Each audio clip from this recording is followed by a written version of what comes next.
This is the story of Carcerian Levandian, who after falling in battle against a god, finds himself reincarnated into the body of a weak boy, now burdened with that boy's responsibilities.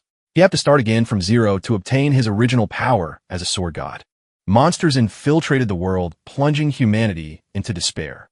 People fought until their last breath to protect the place they called home. Among those brave souls was the protagonist of the story, Carcerian Levandian, who stood against the menace with unyielding resolve. For many years, he battled countless monsters, piling up corpses with nothing but the blade he carried, and without a trace of fear in his heart. Then, one fateful day, he faced Aaron's sworn brother. The battle was brutal, but Levandian eventually struck him down. Yet in the aftermath, he too fell in battle. But fate wasn't finished with him.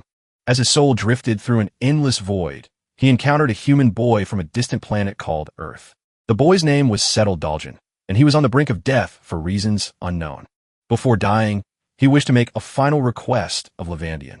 But the warrior immediately refused, unwilling to hear it. After all, he just wanted to rest in peace. He had lost his country to monsters, lost his loved ones, and died a wretched death. Still, Settle Daljan wasn't asking for his own life. Though he no longer wished to live, he desperately wanted his family to have a peaceful one. Hearing this, Levandian finally paused and listened. The boy's eyes lit up with a spark of hope as he mustered the courage to ask. He wanted his family to live in peace. And so Levandian accepted. The warrior awakened on Earth, inhabiting the body of the teenage boy, Daljan. Now his mission was clear: to protect Settle Daljan's family. His first step led him to infiltrate Nam Gate, a C-rank dungeon. Entry was restricted to registered heroes, but the automated system kept demanding an ID card he obviously didn't have. Without hesitation, he forced his way inside, setting off alarms that blared about an unauthorized intruder. Once inside, he wandered through the dungeon, searching for monsters to slay. That's when he crossed paths with a licensed hero party. With their official gear and authorization, they quickly assumed Daljan was just a lost kid. Since they were heading toward the exit anyway, they offered to guide him out. But Daljan's silence was unsettling. His casual clothes, his simple bag, and his demeanor made him look nothing like a hero. Sure, porters sometimes dressed casually, but his appearance was far too plain. Perhaps he was a porter who'd been abandoned by his party, or maybe something else entirely. Finally, Daljan broke his silence. He admitted he hadn't come with a hero's party, he had entered on his own. One of the heroes sighed, realizing what kind of case this was. He had seen it plenty of times, some naive fool inspired by flashy commercials about heroes, rushing head first into a gate. But that kind of recklessness only led to death. The man began lecturing, saying that becoming a hero required certification, training, and proper testing. Rookies should stick to F-rank gates, not recklessly barge into C-rank ones where death was nearly guaranteed. But Daljan wasn't interested in advice. He coldly declared he didn't need their help. The hero party was stunned by the boy's sharp tone. They had only tried to help, yet he dismissed them without hesitation. A few of them grew irritated, but their leader raised a hand, telling them to let it go. If the kid didn't want help, then so be it. The leader felt confident the boy would eventually learn the hard way why you don't ignore wise counsel. He figured the kid would soon realize how unforgiving these gates were, far different from the TV shows that glorified heroes as if they were divine saviors. Soon enough, Daljan came face to face with a giant troll staring him down, ready to devour him alive. The monster launched an attack only to miss and smash the ground, but Daljan moved so quickly that the troll couldn't even comprehend what had happened. He then ball-led his fist and delivered a devastating punch strong enough to blow the troll's face clean off. With the monster dead, it was time for loot. First, he grabbed the sword the troll had been carrying. Then, using that same weapon, he dug into its body and extracted a shiny gemstone. It was only a low-grade magic stone, so insignificant that Daljan never even bothered with them in his previous life. But since he was flat broke now, he had no choice. Suddenly, more monsters swarmed the area, enraged at seeing their comrades slaughtered. Daljan spun around and hurled the gemstone so fast it literally blew one of their heads clean off. The other two charged in recklessly, practically begging for death. Daljan was more than happy to oblige. As he tore through them, the scene shifted back to the group of heroes trudging through the dungeon.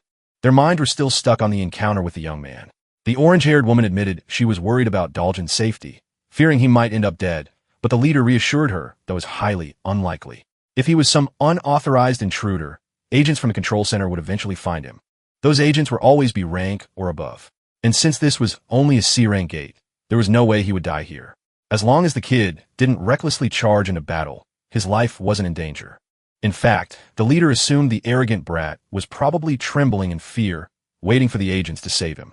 But reality was the complete opposite. Daljin was making monsters tremble. With a single punch, prey dropped instantly. His speed was so overwhelming that enemies couldn't even touch him, let alone crush him under their blades. Appearing behind one, he delivered a kick that demolished its head. With all of them down, he collected another sword and proceeded to harvest the magic stones for himself. After filling his bag, he was ready to leave. Still, he was disappointed with the haul. Nothing but low-grade gems, weighing him down like useless junk. Just then, an agent spotted him and called out to his comrades. Before Dojin could fully turn, the suited men fixed him with a cold, sharp glare. They explained they were from the gate control center and demanded to see his hero registration card. If he was unregistered, he would have to come with them to the control center.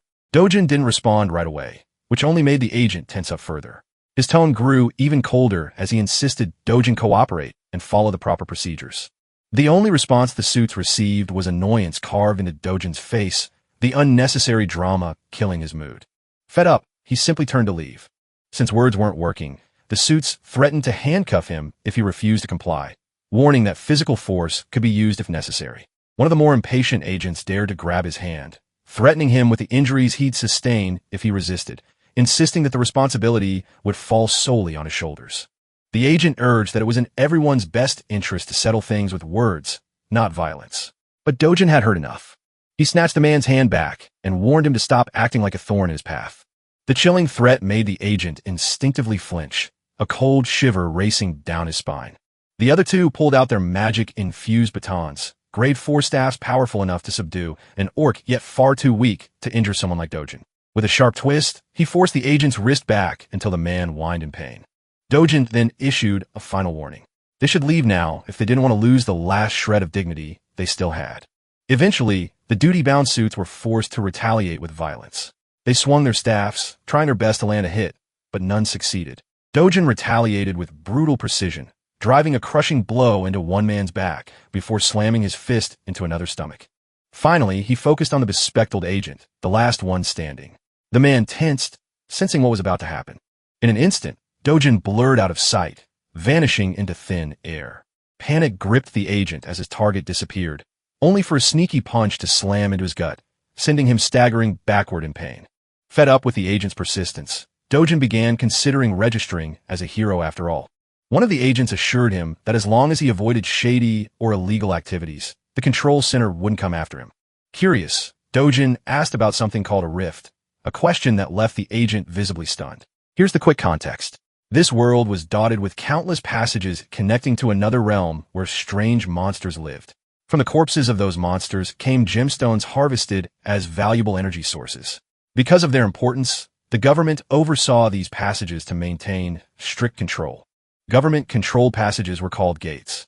Uncontrolled or unsealed passages were known as rifts. Back with Dojin, he found it frustrating that agents followed him everywhere, accusing him of trespassing no matter which gate he entered. The poor agent explained that whenever an unregistered hero entered a gate, the control center was immediately notified and dispatched nearby agents.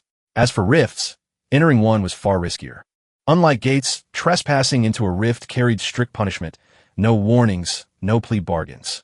Dojin didn't care to hear more. Grabbing the agent by the face, he flung him aside like trash. By now, the man deeply regretted not calling headquarters earlier. This situation was far beyond his pay grade. As Dojin glanced back one last time, he thought about how pitifully weak the man was. The agent, clutching a fractured arm, shouted empty threats, promising to capture him and throw him in prison. The scene shifted to gas and digital complex. Once a corporate hub, it had become the Hero Complex, a massive building where all trade in magic stones and dungeon spoils took place. These days, it was busier than ever. Dojin entered one of the stores that specialized in buying and selling stones. Behind the counter was a Gen Z clerk scrolling endlessly through social media. When Dojin announced he wanted to sell magic stones, the cunning shop owner immediately began boasting about his business, claiming this branch offered the highest prices in the country.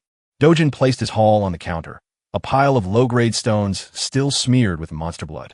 The owner's face twisted in disgust, but he masked it and proceeded with the transaction. He politely asked if Dojin wanted coffee while the stones were being processed. Soon Dojin sat sipping from a cup while the owner carefully scrubbed the blood off each gem. When the cleaning was done, the owner tallied the haul: 12 low-grade stones, 16 medium-grade ones, plus 5 higher-quality stones. After deducting a hefty 40% commission, Dojin would receive about 5.5 million won. Dojin wasn't happy. It didn't seem fair. He had done all the hunting, risked his life, and spent hours grinding. How could the shop owner think he deserved nearly half the profit? The man smugly insisted he was being generous, charging only 40% when competitors demanded at least 45%. Confident, he even dared Dojin to take his stones elsewhere, claiming no one would offer better. Dojin didn't buy it. He calmly began repacking his stones into his bag. Desperate, the owner grabbed his hand and demanded compensation instead. 30,001 for appraisal, 10,000 for the coffee, and damages for the towel ruined by blood. Altogether, the man insisted Dojin owed him 350,001. Dojin wasn't budging. Seeing his demands ignored, the owner resorted to threats. Summoning 3 C-class heroes, he kept his guards. The heavy hitters barged in, ready to deal with any trouble. Dojin responded with a cold glare, locking eyes with the owner. Moments later, the scene cut to the shop owner's terrified, sweat-soaked face. His earlier arrogance had crumbled. Dojin had effortlessly dispatched the 3 guards, proving who the real powerhouse was. With the threat eliminated, Dojin calmly negotiated the commission down to 1%. No questions, no arguments. The owner could only nod in fear as the deal went through. Dehan walked out with a fat stack of cash earned through his and GT. Tell him to bring me my money. When he returned home, his grandmother and younger sister were stunned by the enormous amount of money. Grandma even suspected the bills might be fake. Dojin quickly covered it up with a lie, claiming the money came from lending cash to a friend whose business suddenly thrived. Grandma wasn't convinced her grandson had such a friend. But when Dojin insisted it was a childhood companion, she let the matter drop. Meanwhile, his sister was overflowing with pride. Thrilled by the sudden wealth, Dojin, playing the role of a caring Oni-chan, patted her head and gave her hope for the luxurious life ahead. She jumped around, joyfully celebrating their newfound fortune. Watching her, Dojin realized he was making real progress toward fulfilling the dying wish of Sayo Dojin, the body's original owner, to give his grandmother and half-sister Yin-Yong a safe and happy life. That boy had vanished before Dojin could ever speak to him. And when he awoke, he had become Sayo Dojin. Now, his sole mission was to ensure the small family lives safely and comfortably. For that, he had his eyes set on the safest house in Korea, a home worth 110 billion won. For him, making money won't be an issue as long as he regains his original strength. This world shares many similarities with the one he came from, the one that was destroyed. The only major difference is that the rifts, gates, and monsters here are all slightly weaker than those in the world he once saw fall. To him who once held the title of Sword God in his previous life, this place is nothing more than a sandbox. So far, he's only been fighting at 1/10 of his original power. Suddenly, there's a knock on the door and the visitor says he wants to see Dojin. Bro stands up and decides to answer. As he opens the door, he finds 2 thugs standing outside. These guys are here to claim a debt Dojin supposedly owes an insane 48 million.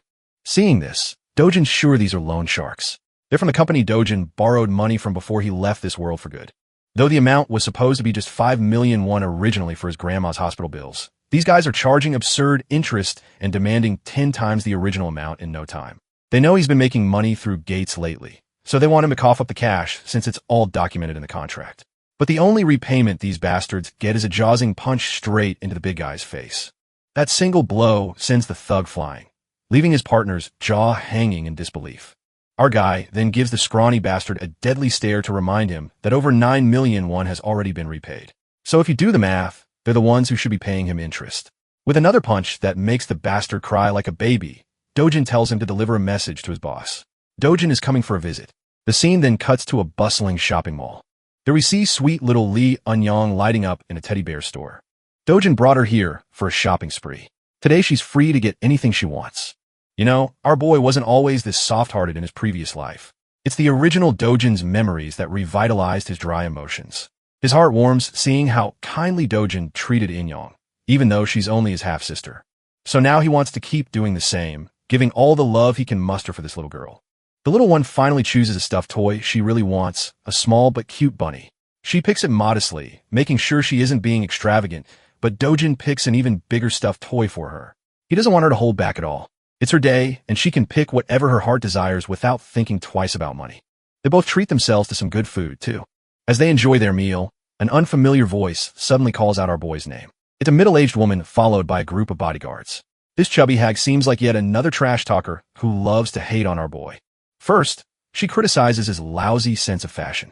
Then, she questions the girl sitting next to him. She's bold enough to throw a jab, claiming he must have knocked someone up and had this girl just like how his own mother brought him into this world.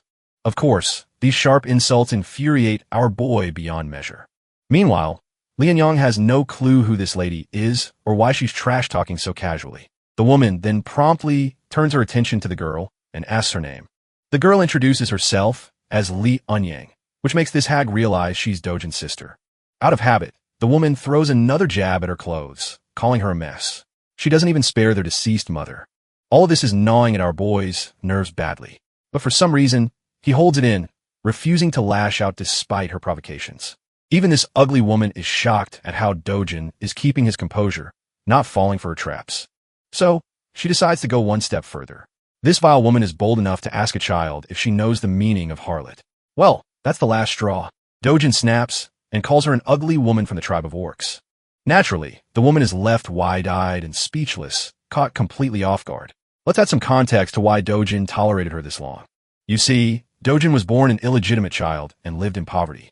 At the tender age of 7, his mother died and he barely managed to reach his father's house. With his father marrying a new woman, he was shunned by everyone. Things worsened when his father's legitimate wife gave birth to a son, and Dahan was ignored completely. Eventually, he was kicked out of the very house he lived in. So, he grew up with his half-sibling at his grandmother's home. As our MC reflects back, he feels pity for the original Dojin who endured all this pain, yet still tried to keep a smile on his face like nothing was wrong. But now he wants to change everything. Seems this woman is his stepsister, which explains why he held back.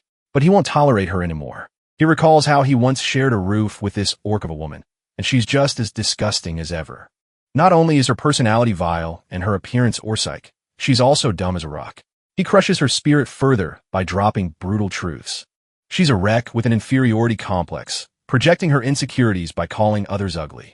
She's just a gold digger obsessed with appearances, and that's the reality the world should know. As he continues roasting her mercilessly, the entire shopping mall watches, captivated as though they're witnessing a show. The orc lady is furious and about to lose it. But then Dojin's stepmother arrives. Seeing her mom, the orc lady rushes over like the whiny brat she is, complaining how Dojin just shut her down with words. But her mother is aggravated by the whining and silences her with a cold glare. Not gonna lie, Bro's stepmother is something else. At first, I even thought the fat orc lady was his stepmom.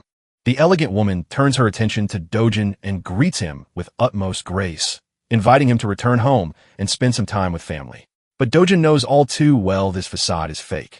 After all, she's the one who caused the most misery and unrest during the 12 years he lived with them. She continues bringing up memories Dojin never wants to recall, triggering his PTSD and putting him in full serious mode. With a tone colder than ice, our guy tells her to get lost. That's a major slap to her dignity. Being dismissed so sharply by someone younger, she twirls around and leaves with what little dignity she has left. She wasn't expecting him to clap back so hard. She's left wondering if this is really the same boy who used to lower his head, even when she slapped him for no reason. Her daughter follows after her, their bodyguards tagging along like NPCs who just watched the main character cook. Let's shift back to our boy. It seems these two women totally ruined the moment he was having with Yin Yang. So, he decides to leave as well. His reaction to his step-family was intentional. He wanted to make one thing clear. The weak Dojin who couldn't speak up for himself is gone. It's time his trash family realizes that. We then cut to a Mercedes speeding down the road. Inside the car sit the stepmother and her daughter. The daughter is furious at her mother for leaving quietly instead of putting Dojin in his place. She vents her frustration and curses him for the humiliation they suffered. The mother, however, demands an answer from her manager. Why is Dojin still alive? The bald-headed subordinate has no clue. It doesn't match the reports. The woman snaps, screaming how it's impossible for him to be alive when they made sure the job was done. The poor man assures her he'll look into the matter again, and this time, make sure the job is executed properly. Meanwhile, the clueless daughter has no idea what her shady mother has been plotting all along. She's rattled just hearing her mom casually talk about killing. Eventually, the mother poses a question to her daughter, wondering if she has feelings for Dojin. This catches the spoiled pig off guard, making her blush and flustered. No way she has a crush on our MC. Actually, she's just worried about Dojin dying because if grandpa or dad find out, they'll all be in serious trouble. The mother grabs her daughter by the mouth so hard that she silences her, drilling into her to stay the hell away from her business. The mother is dead set on claiming Dojin's life with no plan to spare him, especially not after he dared to talk back to her. Getting rid of him is the best revenge she can think of. A decade ago, the world took a turn into chaos with the appearance of the rift. This terrifying dimension gave birth to monsters spawning from its portal, driven by the single objective of slaughtering humans on sight. Their terror never stopped. It was ceaseless and eventually demolished the world, leaving scars of destroyed cities engulfed in flames. However, just as the dark forces appeared, so too came the light in the form of valiant warriors known as heroes. With their emergence, the first discovery of mana stones was made from the bodies of defeated monsters back to the present. Dojin's on the move, reflecting on how mana quickly shifted the world's dependence from traditional energy sources. Because of their key role, nations centered their attention on the emerging rifts, essentially staking claim to them so they could extract resources. With the current state of the world, all industrialization is now completely reliant on the concept of gates and the strength of heroes. And because of that, the profession of a hero reaps enormous rewards. A consistent high salary can only be achieved by becoming a proper hero. Dojin arrives at his destination, the Yongzhongo capital establishment. I know that's a mouthful, but you'll soon see why he's come here. He steps into the building, and at first glance, the boss and his cronies look like your average run-of-the-mill thugs trying to intimidate people with their ugly mugs. But Dojin stays completely chill about the situation. The boss puts out his cigarette and points out our boy's audacity. Not only did he beat the crap out of his goons, but he also had the guts to show his face at the door. It shows Dojin really doesn't give a flying fudge about anyone. He cleverly tells the organization's owner that in reality, it's actually Dojin himself who has suffered the real loss. That statement sounds ridiculous to the boss, so he demands clarification. Dojin explains he's come here to receive his well-deserved compensation. After all, he's endured mental, physical, and material losses because of these clowns. With his strong, serious words, the boss notices one significant change in the boy's personality. Something is different. Dojin is no longer the soft-spoken spirit or gentle soul he once was. Added to that, this same kid destroyed the lackey the boss sent to his door. Naturally, the boss suspects CEO Dojin must have experienced a unique kind of awakening inside the gate. Despite this, the boss acts arrogant, telling Dojin his newfound confidence will become his undoing. The hypocrite accuses him of being overconfident and to back up his claims, summons a group of grumpy men to intimidate him. Of course, he can pack all the muscle he wants, but compared to the experience of a sword god, they're practically insects. The boss keeps running his mouth, saying that even awakened people end up dying like dead weight, like low-class heroes. The funniest part is that he still assumes CEO Dojin is nothing beyond the level of a D-class hero, and that his organization could easily stomp him. Meanwhile, Dojin lounges on the sofa, calm as ever, while five guys glare him down. Without a shred of hesitation, he orders the boss to sit the heck back down. The boss is astonished at his tone, especially when Dojin emphasizes with a serious face that he's not done talking. Hearing that, one of the men decides to grow a pair and challenge him. Amusingly, Dojin calmly removes his glasses, which only adds to their confusion. And then he gave the guy a Mike Tyson special straight into the guy's face. The poor dude is sent flying from the impact while his friends are struck dumb. But that's not all. The beating continues as Dojin knocks down another thug. Keep in mind, while he's dishing out punishment, he's also calmly making his points. He exposes the boss's secret shady business, operating under the guise of a money-lending firm. He decks an orange-haired punk while pointing out their counterfeit identification racket. Having landed the punch, he tells the boss he's searching for a hero ID to officially register and start making money. When the final guy swings at him, Dojin ducks and counters with triple the force, sending him to sleep. That's how he knocks out the entire group with his own special sleeping routine, works 100% of the time. Dojin presses on with his demands, insisting on a foolproof identification that won't cause him trouble in the future. The boss is left stark at what just happened in a matter of seconds.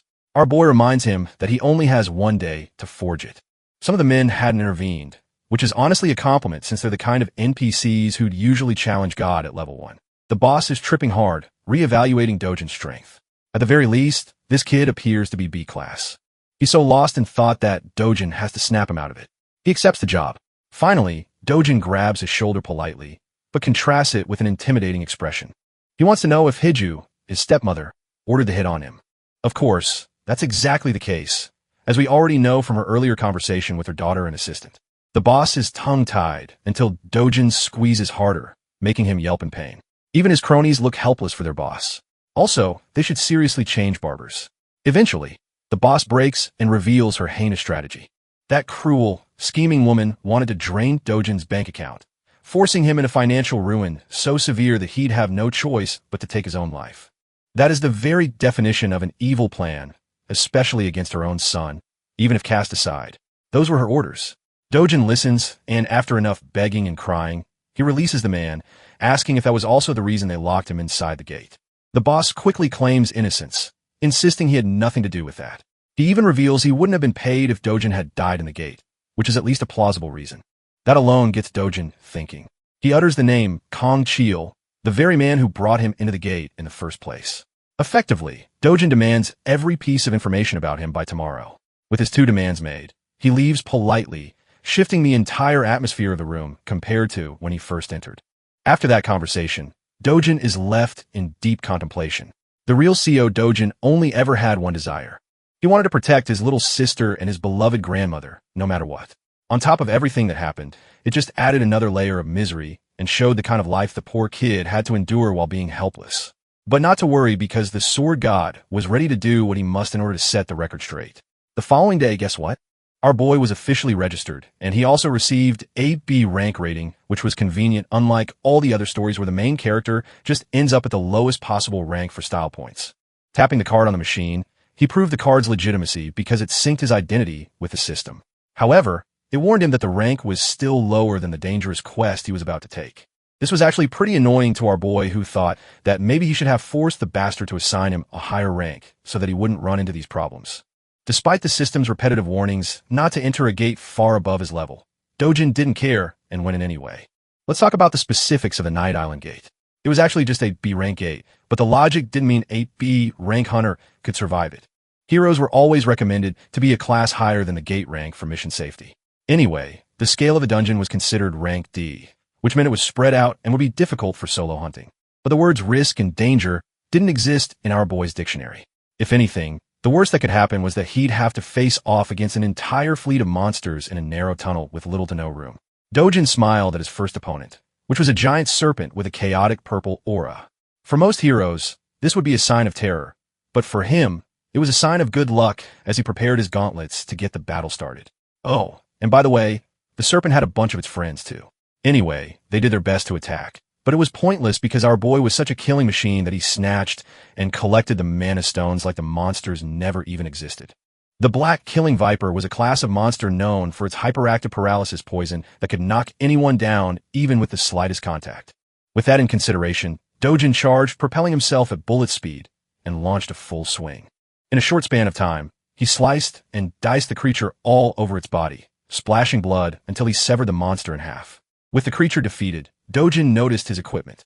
The gloves he purchased ensured the poison didn't get in contact with him, and for the price of 300,001, they were holding their ground.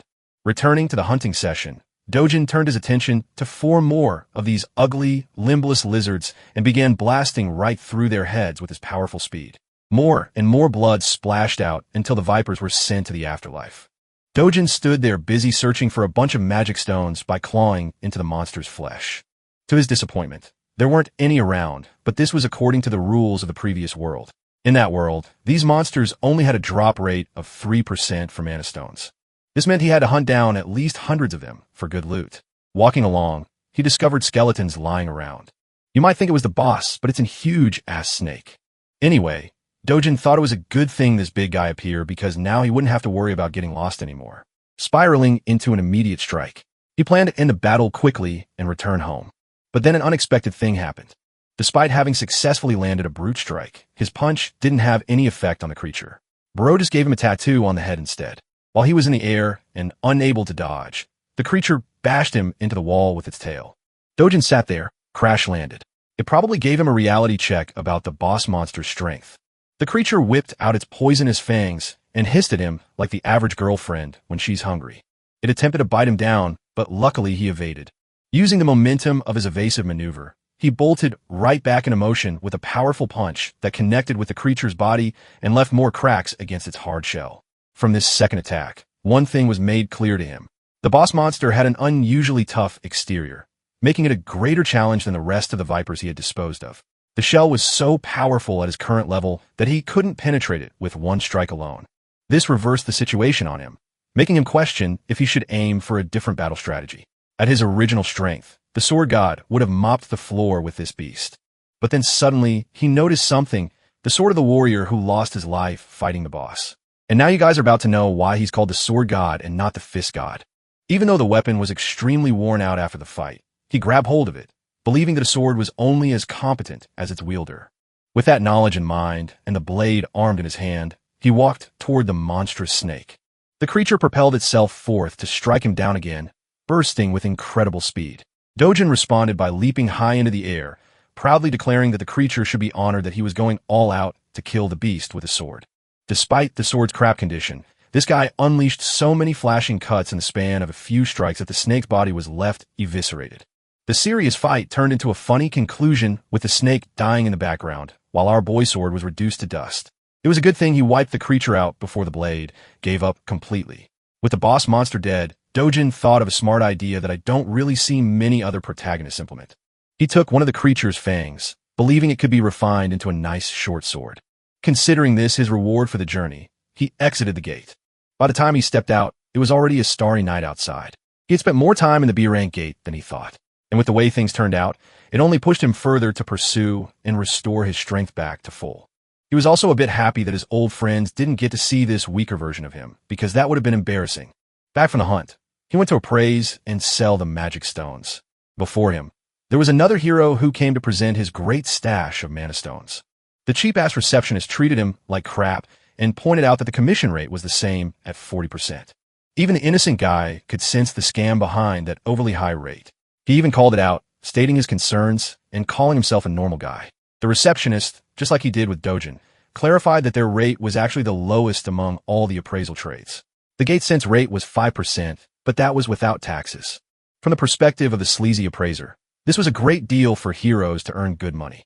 The cash was handed to the hero, who didn't really complain much except for concerningly asking about the dude's messed up face. The funny thing was how this guy was still repeating the same script even after getting his face bashed in. Bro played it off, stating that a psychopath first obliterated his guards and then left him with this treatment.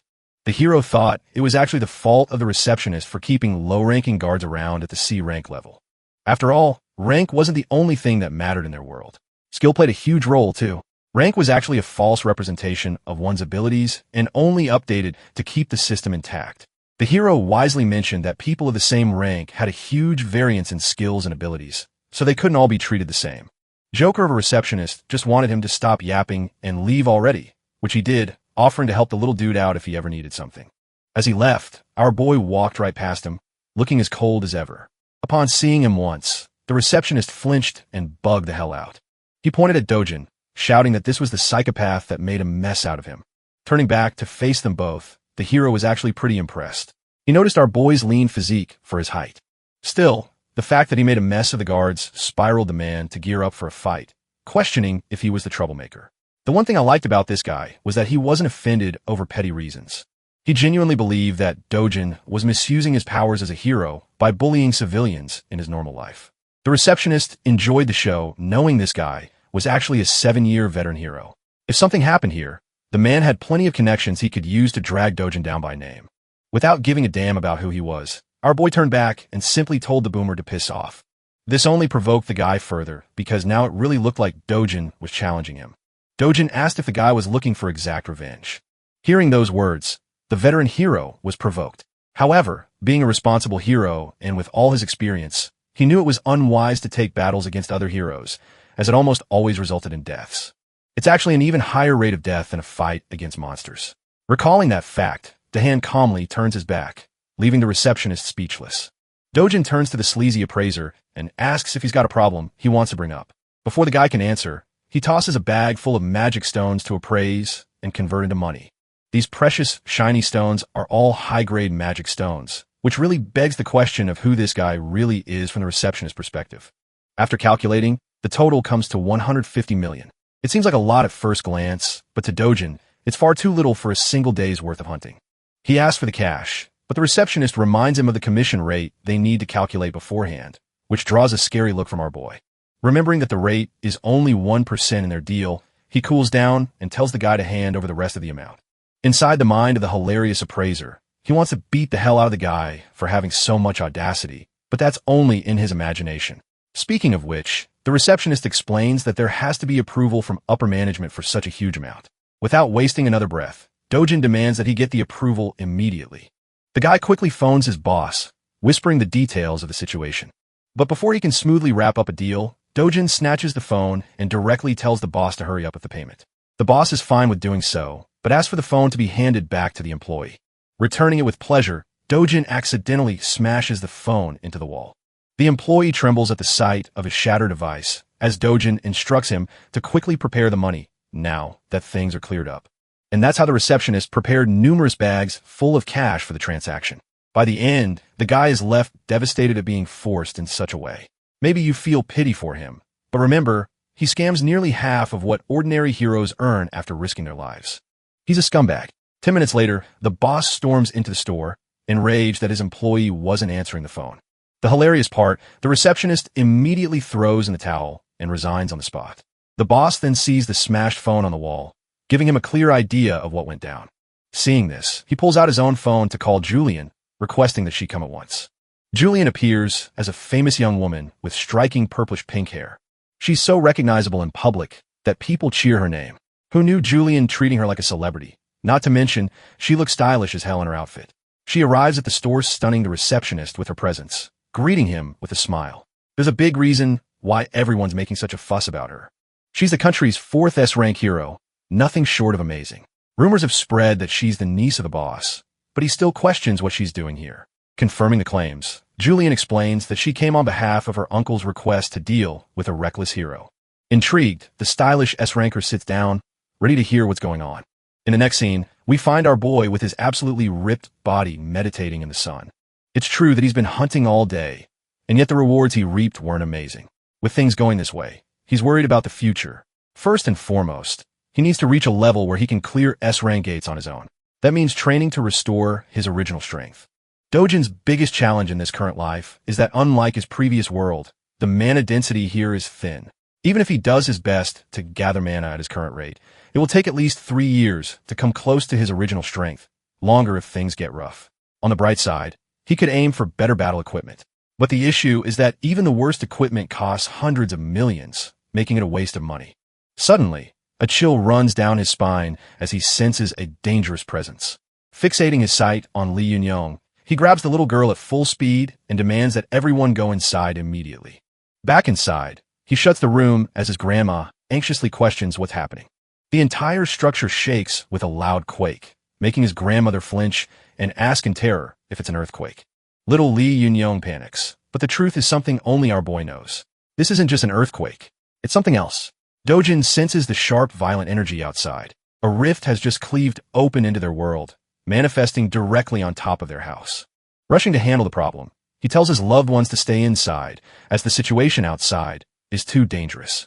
At full speed, he cuts toward the entrance of the rift. The last thing he hears being the cries of his grandma and his sister calling out his name. The scene switches to the Soul Hero Association, where members are immediately alerted to the sudden emergence of a rift over the Mappo region. It appeared just 63 days after the last one.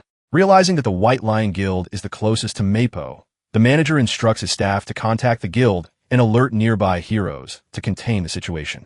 Upon closer inspection, he discovers the rift appeared on top of a residential home. This is a tricky situation because if a civilian enters the rift, they're practically guaranteed death. Not to mention, the rift won't allow anyone else to enter afterward. And if the person inside dies, it will trigger a monster wave in 10 days, wreaking havoc on the region. The wave would become so uncontrollable that Soul's safety would be fully jeopardized. The manager is curious about the person who entered the rift. Turns out they know, so Dojin has taken action as he's the resident of the home. According to his grandma, he entered to protect his family. From this they assume he isn't a hero, which complicates matters because the chances of an ordinary civilian returning from a rift are nearly impossible. This leaves the entire staff in despair, helpless to act. The next scene shows Dojin's furious stepmother, Hiju, seething at the news of his awakening. She can't believe it. Her assistant reports that while he hasn't officially registered with the Hero Association, they've confirmed he awakened from his last gate experience.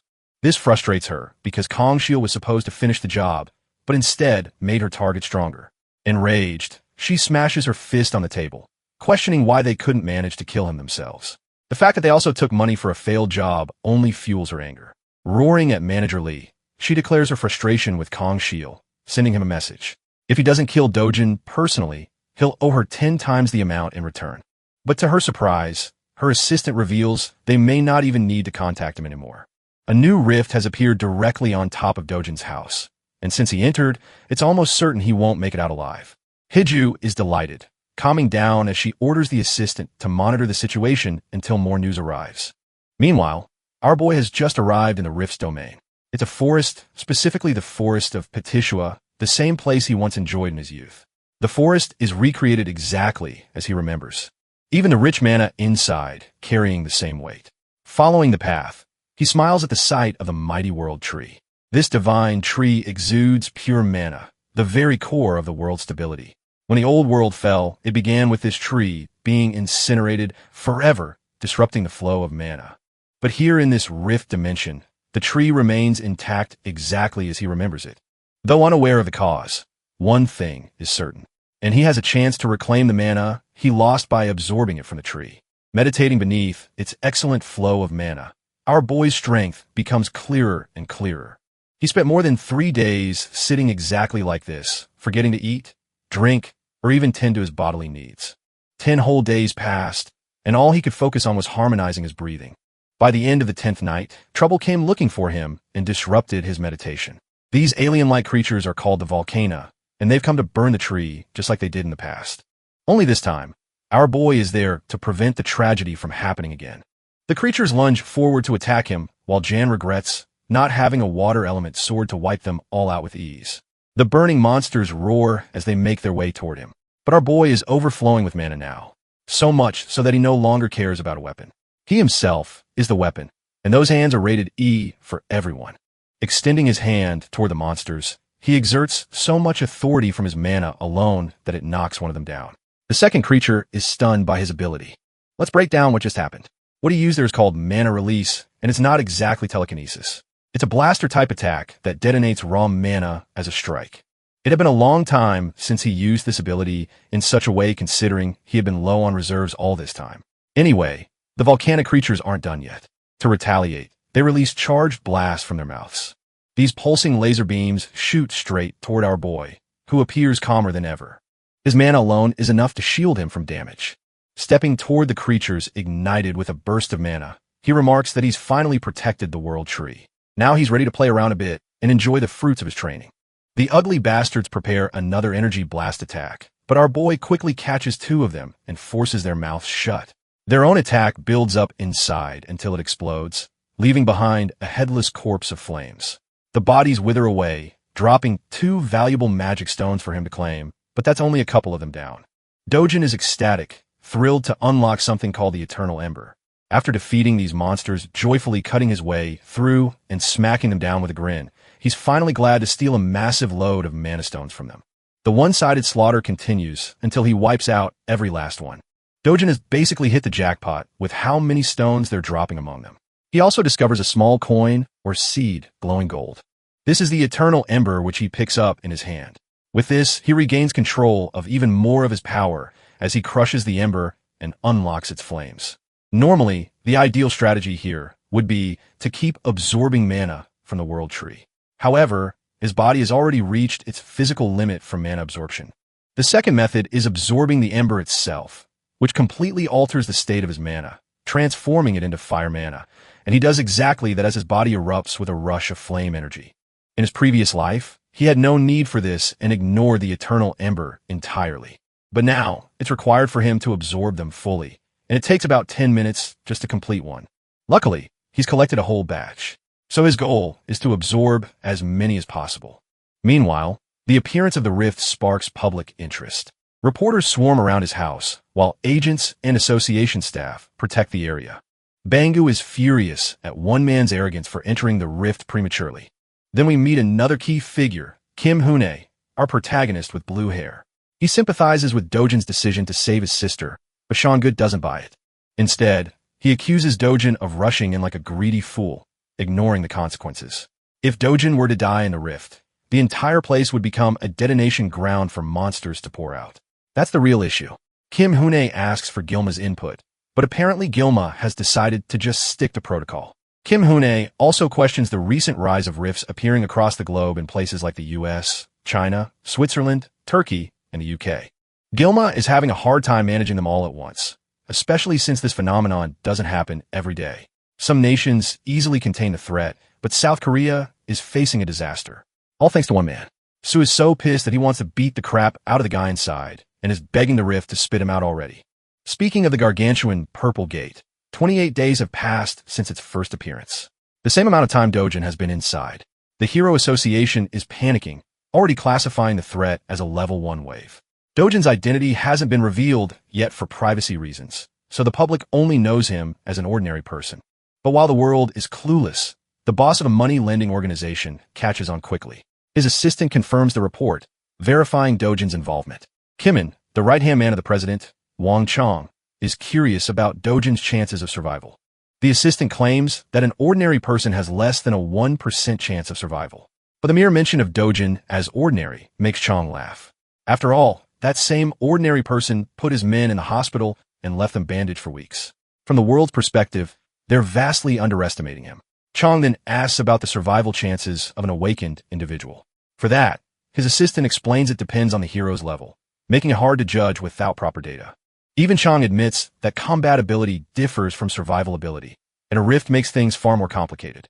But one thing is certain, the bastard hasn't changed his ways. Chong wants to protect Dojin's family, but not for noble reasons.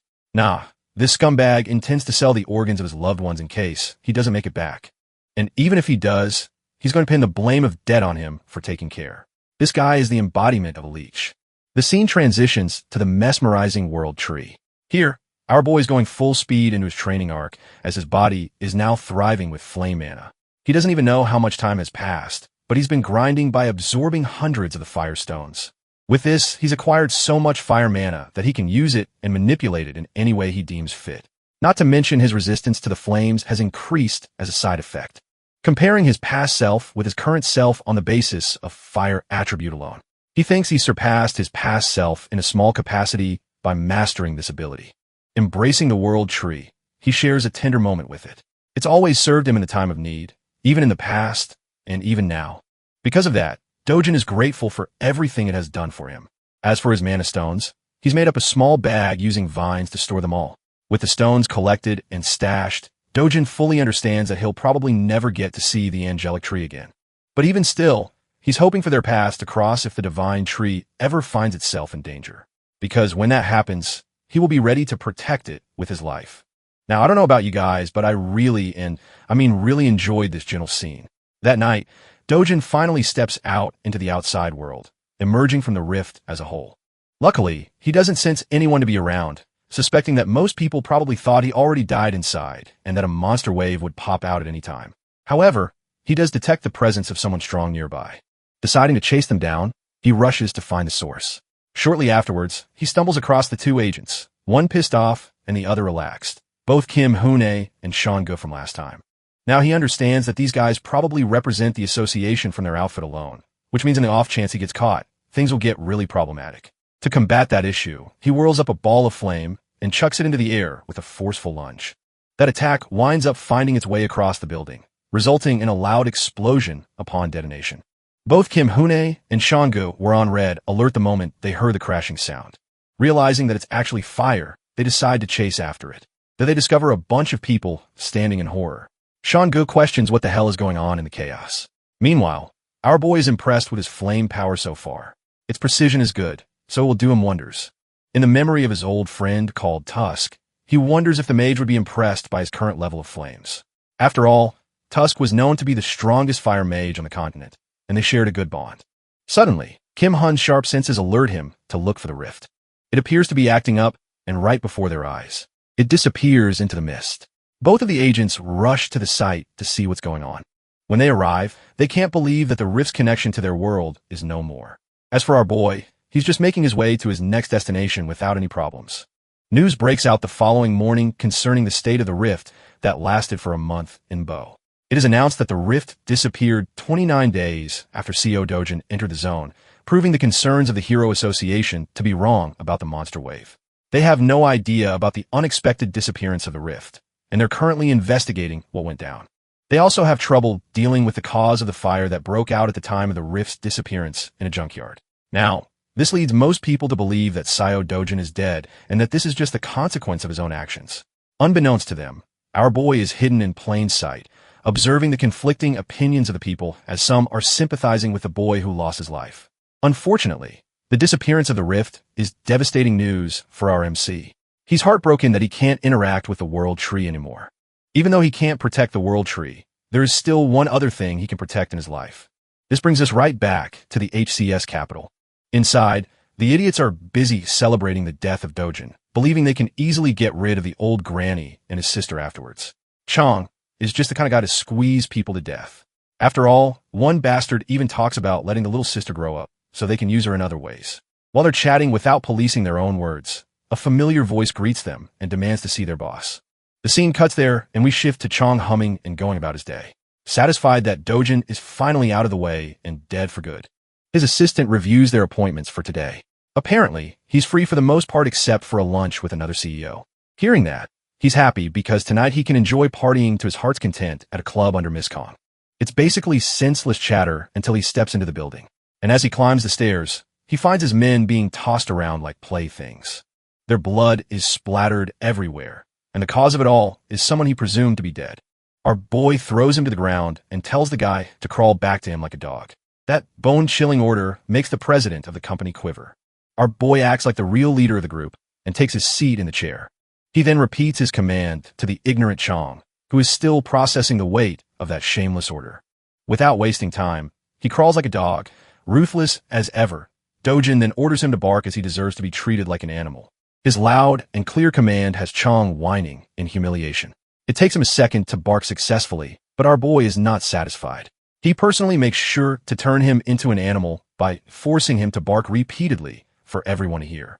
The president is reduced to being less than human, just like the people he once treated that way. Dojin points out that scumbags like him only act obedient on the surface, but end up backstabbing you the moment they get a chance. Declaring his filthy name, he chillingly tells the man that his life has been filled with experiences dealing with second-rate humans like him. Pleading and begging for mercy, Chong promises to serve like a loyal dog if necessary. But Dojin has heard enough and delivers a heavy slap across his face. Just that single strike is enough to knock the wind out of him and make him spurt blood. His assistant watches the scene unfold until his name is called. Dojin addresses him as the new boss of the company and advises him to stop working under a bastard like Chong. Knowing how easily men like this turn their backs, he orders the assistant to kill Chong with his full permission. Of course, it's a task too much for a competent servant like him. He apologizes and objects, stating that their leader has many connections, so things will get really bad if he's the one appointed boss instead of Chun. On his behalf, the assistant pleads with Dojin to spare the guy just one more time. However, Dojin doesn't want to play around with meaningless words in front of them. He suggests wrapping Cheng's body in a barrel and erasing all evidence by shoving it into the endless ocean. After all, that's exactly the kind of thing these guys excel at doing. Seeing as the boss's men aren't willing to comply, our boy takes a different approach. Dojin threatens the entire group that he'll toss everyone into the gate as monster food if they don't carry out his order. Just a mere mention of that has Chong reduced to a pathetic mess. He can't take it anymore and keeps begging for his life, promising he won't ever betray and will always serve under Dojin. Now, this puts the hero in a bit of contemplation. Although he could kill Chong right here and rid himself of all his problems, something about him has changed in this life. Admitting it himself, Dojin has grown softer compared to his merciless past self. So, this time he agrees, offering the man a hand. I just know Chong is about to become religious as heck after this, praying he never gets on Dojin's nerves again. He goes on to shake the hero's hand, promising to serve unconditionally from now on. But wait, something is strange. Why is his hand engulfed in steaming hot flames? Yes, though Dojin has softened, he's still ruthless. Looking him dead in the eyes, he reminds the scumbag that this is his final chance. Dojin then proceeds to rip his hand off clean, reducing it to a charred paste. By the end of the meeting, he walks away, ignoring the agonized cries of the president. He does leave them with a final warning if even a single one of them dares enter with his family again. And Dahan will personally ensure their deaths. As for their new job, they are now forever responsible for protecting his family. Now, That's how you handle traitors. Officially speaking, the man known as Ko-Dojin was just a blip in existence that vanished along with the rift. In reality, he's actually dining at a local fast food place. The Government Hero Association and all kinds of media outlets quickly moved past him like yesterday's news. They all treated the civilian who entered the rift as a dead man. Even if he came out and told the world he was alive, no one would believe him. Furthermore, resurfacing after a solo rift mission would only bring headaches and trouble his way. That subdued Dogchong is currently helping him find a new and suitable house, so he can move leisurely for the time being.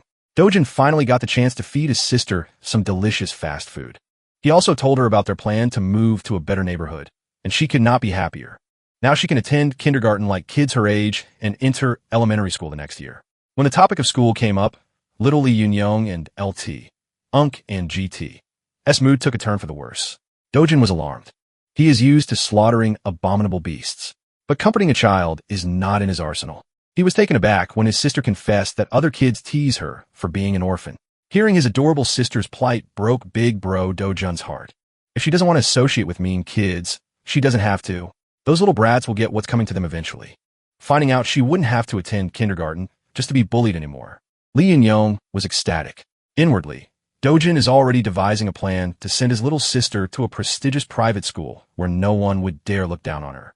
That night, Co. Dehan discovered that Kai Myong had stashed his grandma and sister in some random motel while he was stuck inside the rift. The bastard nearly broke his back, apologizing, reasoning that the motel was under their company's management, so it was safer than any other place. Dojin didn't have the energy to deal with Young tonight, so he simply entered the room and saw his grandma once more. Little Lee Yun-young pounced on him with a bear hug, and Grandma held his hand with tears streaming down her eyes. She was just glad to see her grandson return alive. At first, the hardened warrior was stunned, but once he felt the warmth from his family, he accepted their love with a smile. Little Lee Yun-young had taken a liking to this restaurant, so they've been dining there a lot. Today, she asked questions about Big Bro's job as a hero. When asked if she liked having a hero for a brother, Leong nonchalantly answered that she did not. While it's cool that heroes are strong and brave, they're also constantly in danger, fighting terrifying monsters. Sometimes they even die. And little Lee Yun-young just wants her brother to live with Grandma and her for a long, long time. Dojin had been so used to mindless bloodshed. Having someone worry about his well-being was a new feeling. In the harsh world of the past, he was the last human survivor fighting monsters and creatures beyond imagination. In the process, he lost many things. Now, in this second chance at life, something incredibly precious has appeared by his side. Feelings he had long forgotten are resurfacing. In this world, maybe he can live happily. Maybe he can finally enjoy a quiet life, filled with joy and love. While he was feeling warm inside, Korea's Hero Association was in shambles. Tae Wong, founder of the Korea Hero Association and director of the World Hero Federation, had been stressing over the recent rift incident, or rather the lack of one. Their best people had investigated the site, but no new information was found. Feeling clueless about the state of his territory deeply frustrated the founder.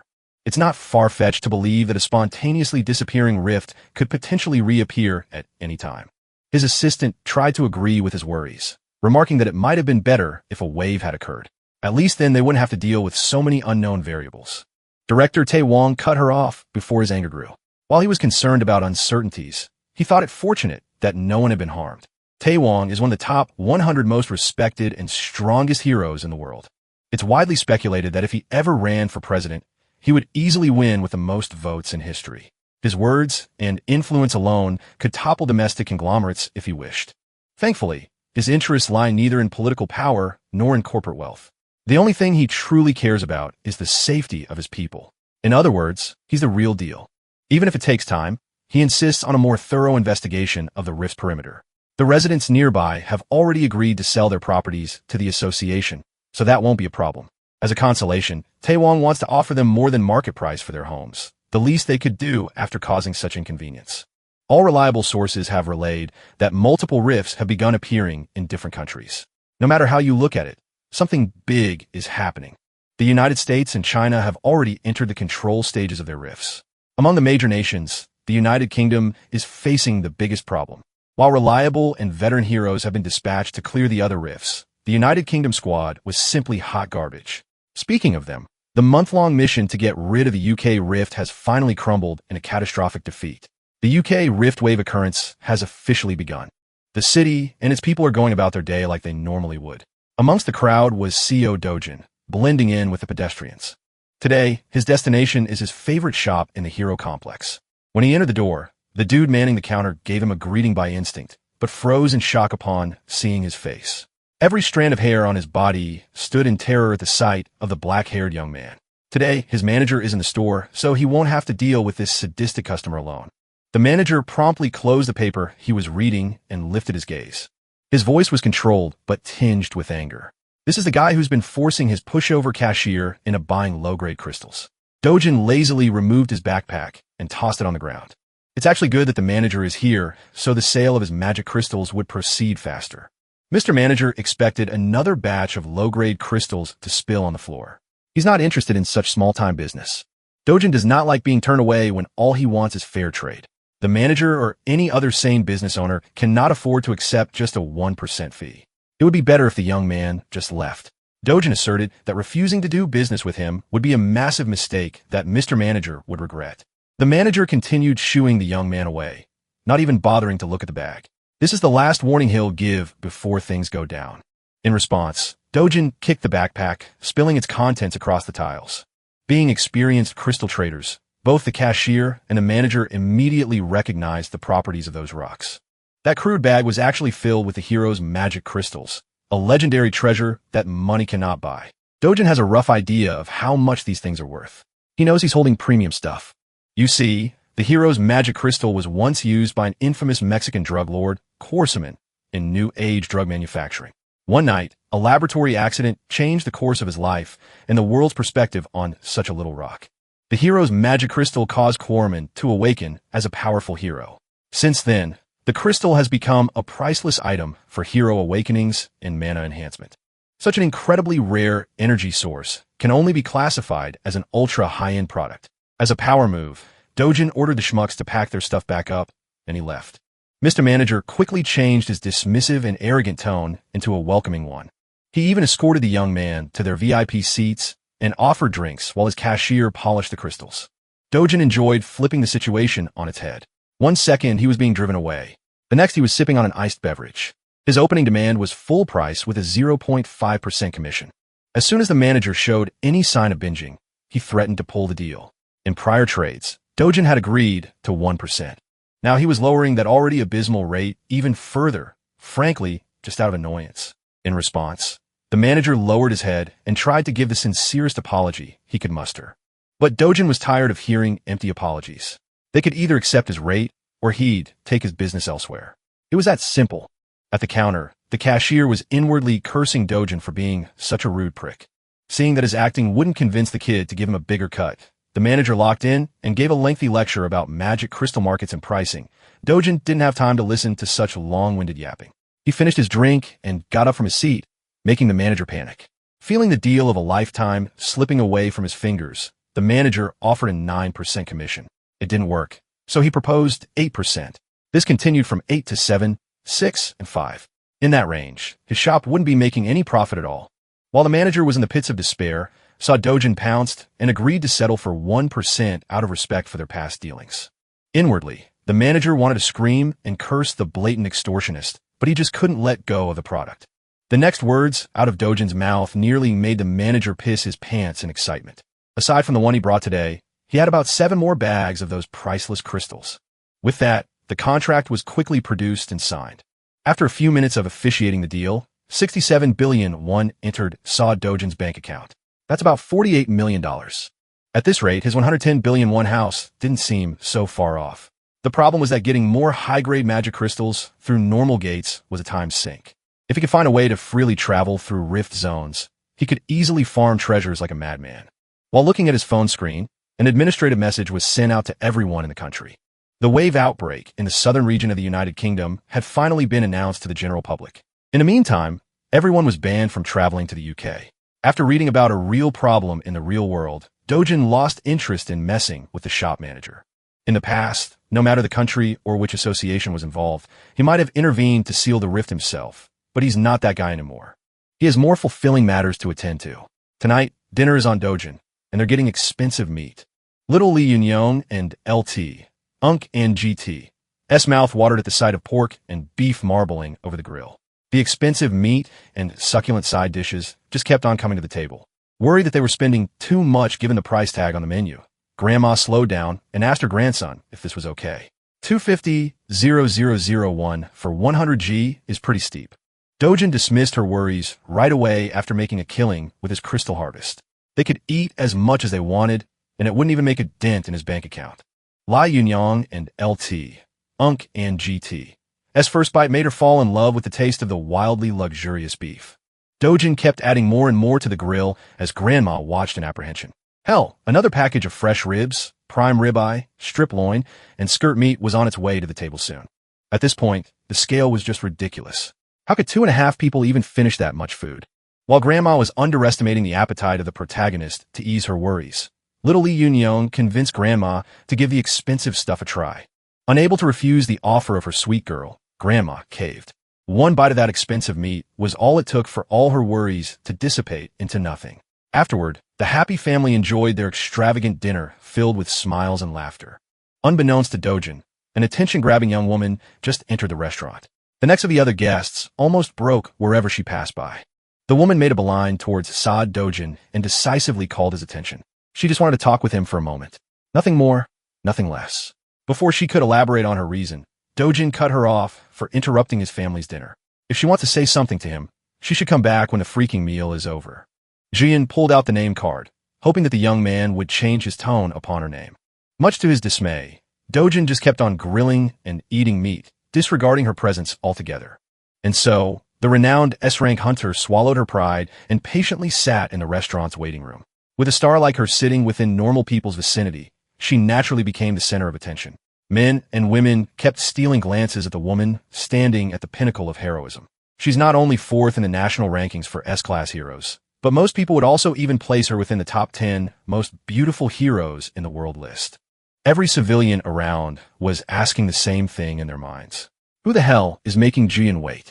Ignoring the blatant whispers around her, Jian recalled the brief interaction she had just a few minutes ago. As far as she knows, Sa Dojin entered his first gate 2 months ago. He made it out alive and is now under suspicion of becoming awakened. He was widely believed to have died in the recent Mapo Rift incident, but here he is alive and eating with his family. Aside from all the details that don't seem to make sense, a single sharp look from the young man had an S-ranker like Julian on edge. A newly awakened guy cannot possibly reach S-rank in under 2 months, right? Even the oil tycoon Cathmore, who spent his wealth on magic stones, took about 5 months to reach the peak. Rationalizing what she felt, Jian reckoned that Dojin must have some kind of unknown special ability. Finally, Dojin, Grandma, and little Yin-Yong had filled their bellies and lifted their mood. Near the exit, Jian walked over to finally have a conversation with the mysterious young man. Before she could open her mouth to speak, another party sauntered into the restaurant with an air of superiority. Dojin's eyes turned sharper than usual at the sight of the man. This looking bastard did not expect to see Dojin alive and kicking after their excursion in one of the deadly gates, the lunatic Kangxi. He's actually quite amused by Dojin's cockroach-like resilience. Even Jian seemed to recognize the troublemaker in a single glance. In the middle of the restaurant, tensions rose as silence filled the air. Dojin chose to ignore the bastard's shallow insults and called Jian over. Kangi was taken aback to see an S-rank hero speaking with the cockroach. Dojin requested that she take care of his family for a little bit. All she has to do is flag a taxi so they can ride away and go home. It would be more convenient if they were far away while he collects an overdue debt with a mongrel. Thankfully, Jian is a very reasonable young woman. She did what Dojin asked and assured Grandma and the little girl that everything would be fine. She waved at them goodbye, but their concern was evident. Jian awkwardly stood there as the taxi departed. As soon as they sped away from the restaurant, a resounding and crisp sound of slapping echoed inside the establishment with his loved ones out of the picture. Dojin could finally drop the act and slap him. He moved so fast that Kong Kyle did not even see his swing. He only felt the stinging pain in his cheek. Embarrassed by such a humiliating attack, Kangxi gritted his teeth and charged forth to retaliate. One of the servers tried to break the fight up, fearful that the Awakeners might destroy the whole restaurant if the conflict escalated further. Her reasonable request was met with unreasonable violence. Fortunately, she wasn't harmed too badly. Dojin calmly told everyone to get out and clear the room for their safety. Kong Kyle is really easy to trigger. He's a muscle idiot who can't even think of good trash talk. For that, he was punished with another strike to the face. He was completely caught off guard, feeling a knuckle make contact with his head. Kangi is the bastard who locked the original CO Dojin in a gate, leaving him for dead. Even though he was not the one personally slighted, our MC still harbors a deep resentment for this face, and he wants to talk. Kangi, the goblin-looking goon, snickered as he brought up how that evil stepmother of Dojin's made the whole thing happen. Seeing that extracting info from this idiot was a lot easier than he thought, Dojin pulled his phone out and pressed the record button on the video app. He just needs a clear and concise recording of the confession, and his life will be a lot simpler in the future. Once again, Kong Kaiol was insulted by his nonchalance. He gathered power in his fist, called Dojin's mother and attacked with unmatched intensity. He intended to finish the job he had failed. He wanted to kill CO Dojin once and for all. Unfortunately for the big goon, his primitive attacks were no match against the expert manipulation of Chi. Dojin met the violent punch with a soft touch and sent the enemy's fist flying as though it had just hit an impenetrable bouncy barrier. Kangi had never experienced something like this before. Normally, he would just brute force his way through anything and everything to kill. Now, it seems like he's going up against someone far beyond what he can comprehend with his tiny little pea brain. Suddenly, he was pushed off his feet. Dojin followed his body's trajectory, like a hunter playing with his prey. Sounds of fists cracking a skull echoed throughout the restaurant as the server from earlier tried her hardest to dial the police. Before she could press the call button, a dainty hand pulled the phone away. With a bright smile, Julian assured the server that she would take care of everything, so there was no need to involve the authorities. The server was just glad to see a comforting face in the middle of her breakdown. Slaps, scratches, and punches landed throughout Kangi's body, not giving him any chance to catch his breath. As far as Julian knows, this lowlife is a B-rank hero. With that rank, there are not many people who could beat him up so helplessly. Based on this beatdown, Dojin might be classified as an A rank. Well, even if that's true, the fight still seems a bit too one-sided. Before things could get any worse, Julian carefully called Dojin to stop for a moment. She's just worried that Kangol might die if the beating goes on for longer. Deciding to listen to her words, he dropped the goblin goon's limp body on the ground and wiped his hands. Seeing as there's clearly some vendetta between the two, Julian asked the young man how much he knows about Kong's Isle. Dojin might not know the whole picture, but he knows enough about the bastard to exact vengeance.